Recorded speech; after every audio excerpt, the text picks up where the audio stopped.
গ্রামের মধ্যে আর্জেন্টিনা ঢোকার পরে নিজেই আত্মহত্যা করে সাথে সাথেই মারা গেল। আর্জেন্টিনা ব্রাজিলের পতাকা নিয়া, আর্জেন্টিনা ব্রাজিলের খেলা নিয়া, আর্জেন্টিনা কেন ঠকলো, ব্রাজিল কেন 2 ম্যাচ জিতে গেল, এই জেরদরিয়া চাঁদপুরের সদরের মধ্যে থাকাও দেখলাম ওই যুবকেরা এক বন্ধু আরেক বন্ধুকে ছুরি দিয়ে আঘাত করে দুনিয়া থেকে বিদায় করে দিয়া দিল। কেন করলি? একটু কি আমার মাওলার প্রতি শুকরিয়া তুই করতে পারস নাই? আল্লাহ তোকে বাঁচাইয়া রাখলেন, ওই গর্বের মধ্যে আল্লাহ তোকে ওখানেই মেরে ফেললে পারতেন। দুনিয়াতে আসার পরেও তোর মা তোকে 2টি বছর দুগ্ধ পান না করাইলেও পারতেন, কিন্তু ওইটা করে নাই। আল্লাহ তোকে মায়া করে করে বাঁচাইয়া রাখলেন। এখন দুনিয়াতে একটু বড় হইয়া মায়ের কথাও একটু তুই চিন্তা করলি না, ওই বাবার কথাটাও তুই চিন্তা করতে পারলি না।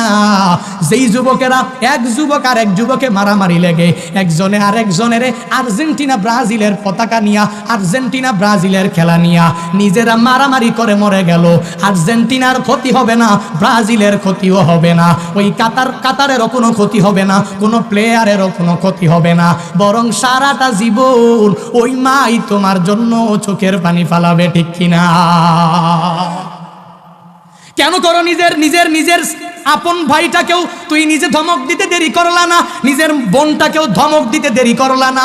ওই মায়ের সাথেও খারাপ আচরণ করো, ওই বাবার সাথে কেন তুমি খারাপ আচরণ করো?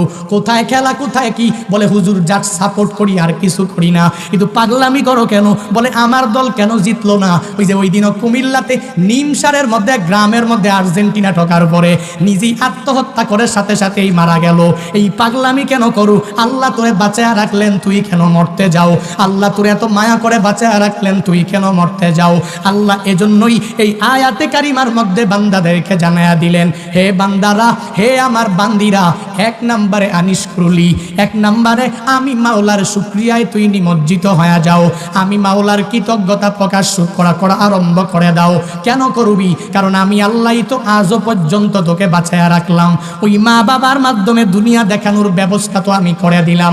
ওই মা বাবার মাধ্যমে দুনিয়া দেখলি, আমি আল্লাহ তো হলাম সরাসরি তোর মালিক, আমি আল্লাহ তো হলাম সরাসরি তোর খালিক, আমি আল্লাহ তো হলাম সরাসরি তোর রাজ্জাক। তুই তোর মা বাবার মাধ্যমে আসলা, কিন্তু সরাসরি মালিক তো একজন, তিনি কে? আরো জোরে বলেন। আল্লাহ হলেন সরাসরি প্রত্যেকটা বান্দার খালিক। আল্লাহ হলেন প্রত্যেকটা বান্দার জন্য সরাসরি রাজ্জাক।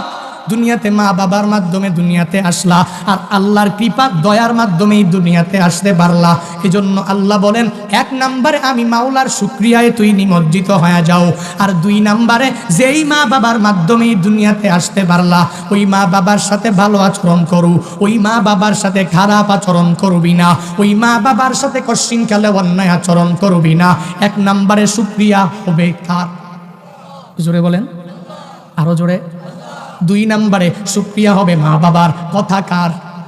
আল্লাহ বলেন আনিস কুরুলি। 2 নম্বরে ওয়ালি ওয়ালিদাই।